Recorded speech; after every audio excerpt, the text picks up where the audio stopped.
Welcome to our channel. ఈరోజు నేను మీకు చదివి వినిపించబోయే కథ ఉద్యోగ ప్రయత్నం. ధనగుప్తుడు శ్రీపురంలో పెద్ద రత్నాల వ్యాపారి. ఆయన దగ్గర శ్రీధరుడు అనేవాడు వ్యాపారానికి సంబంధించిన లెక్కలు రాస్తుండేవాడు. శ్రీధరుడి చాకచక్యం వల్ల, తెలివితేటల వల్ల ధనగుప్తుడికి వ్యాపారంలో మంచి లాభాలు వస్తుండేవి. అయితే ధనగుప్తుడు శ్రీధరుడి సహాయానికి గుర్తింపుగా ఏనాడు అతని నెల జీతం పెంచలేదు. శ్రీధరుడికి వచ్చే జీతం అతడి కుటుంబ పోషణకు సరిపోయినప్పటికీ భార్యాబిడ్డల చిన్న చిన్న కోరికలు తీర్చడానికి నానా తంటాలు పడేవాడు.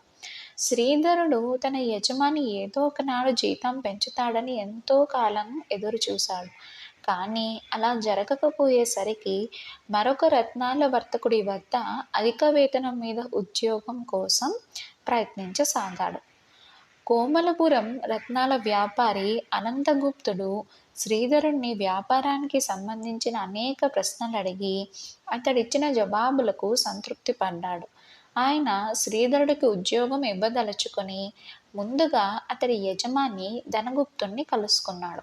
అనంతగుప్తుడు శ్రీధరుడి పనితనం, నిజాయితీ గురించి అడిగిన మీదట ధనగుప్తుడు శ్రీధరుడు మంచి తెలివైన వాడే కాక చాలా నమ్మకస్తుడని చెప్పి అతడి చాకచక్యం కారణంగానే నేను వ్యాపారాన్ని బాగా అభివృద్ధి చేయగలిగాను అన్నాడు. ఇది విన్న తర్వాత అనంతగుప్తుడు శ్రీధరుడికి కబురు చేసి పనిలో చేరమన్నాడు. అయితే ఆయన ఇస్తానన్న నెలసరి జీతం ధనగుప్తుడిచ్చేదానికంట తక్కువ కావడంతో శ్రీధరుడు ఆయన వద్ద పనికి కుదరలేదు.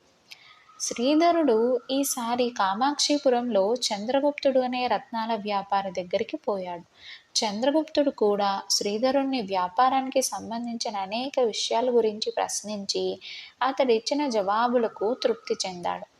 ఆయన శ్రీధరుణ్ణి తర్వాత రమ్మని చెప్పి శ్రీపురానికి వెళ్ళి ధనగుప్తుని కలుసుకొని శ్రీధరుని గురించి వివరాలు అడిగాడు. ధనగుప్తుడు ఆయనకు లోగడ అనంతగుప్తుడికి చెప్పినట్టే చెప్పి శ్రీధరుడు తనకున్న శక్తి సామర్థ్యాల వల్ల ఏదో ఒకనాడు తప్పకుండా సొంతంగానే రత్నాల వ్యాపారం ప్రారంభించవచ్చు అన్నాడు నవ్వుతూ. చంద్రగుప్తుడు శ్రీధరుని పిలిపించి ఉద్యోగంలో చేరమన్నాడు. అయితే ఆయన ఇస్తానన్న జీతం ధనగుప్తుడు ఇచ్చేదానికంట 4 వరహాలే ఎక్కువ. కామాక్షిపురం శ్రీధరుడి సొంత ఊరుకు చాలా దూరం. ఆ కారణం వల్ల చంద్రగుప్తుడి దగ్గర ఉద్యోగం లాభసాటి కాదని శ్రీధరుడు పనిలో చేరలేదు. 3వ ప్రయత్నంలో శ్రీధరుడికి శ్రీపురానికి పక్కనే ఉన్న ధర్మపురి నుంచి వికాసదత్తుడు అనే వర్తకుడి వద్ద పనికి పిలుపు వచ్చింది. శ్రీధరుడు ఇచ్చిన జవాబులకు వికాసదత్తుడు తృప్తి చెంది అతన్ని పంపేసి ఆ మర్నాడు ధనగుప్తుణ్ణి చూడబోయి శ్రీధరుని గురించి వివరాలు అడిగాడు. అందుకు ధనగుప్తుడు నవ్వి, శ్రీధరుడు పరమ బద్ధకస్తుడు, మతిమరుపు మనిషి కూడా. అతని పనిలో పెట్టుకున్నందువల్ల ఇంతవరకు వ్యాపారంలో చాలా నష్టపోయాను. ఇదంతా మీరు అడిగారు కాబట్టి చెప్తున్నాను అన్నాడు.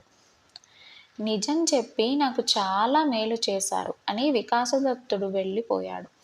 ఈ సంభాషణ అంతా దుకాణం లోపల గదిలో ఉండి విన్న శ్రీధరుడు చాలా బాధపడుతూ ధనగుప్తుడితో, అయ్యా, నా గురించి చెడుగా చెప్పి వచ్చిన మంచి అవకాశాన్ని పోగొట్టారు.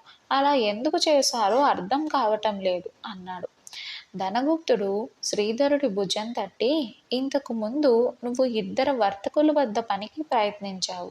వాళ్ళు నీకివ్వదలచిన జీతం నేను ఇచ్చేదానికంటా పెద్ద ఎక్కువేం కాదు. ఈ సంగతులన్నీ నేను ఇతరత్ర విచారించి ఎప్పటికప్పుడు రహస్యంగా తెలుసుకుంటూనే ఉన్నాను. అయితే ఈ వికాసదత్తుడు నేను ఇచ్చేదానికన్నా ఎక్కువ జీతం ఇవ్వడానికి సిద్ధంగా ఉన్నాడు అన్నాడు చిన్నగా నవ్వుతూ. అయితే నా మీద ఆయనకు లేనిపోనివి చెప్పి నాకు కీడెందుకు చేశారు అని అడిగాడు శ్రీధరుడు. దానికి ధనగుప్తుడు, శ్రీధరా, నువ్వు నా దగ్గర పనిలో చేరే నాటి నుంచి నా మేలు కోరుతున్నట్టే నేను నీ మేలు కోరుతున్నాను. నువ్వు పిల్లల గలవాడివి. నేను మరికొంత జీతం ఎక్కువ ఇచ్చినా దాన్ని ఖర్చు చేయడం తప్ప మిగిల్చుకోలేవు. ఏది అవసరమైన ఖర్చో, ఏది దుబారాగా అయ్యే ఖర్చో గ్రహించడం చాలా కష్టం. నీ పెద్ద కూతురు పెళ్ళికి ఎదిగొస్తున్నది.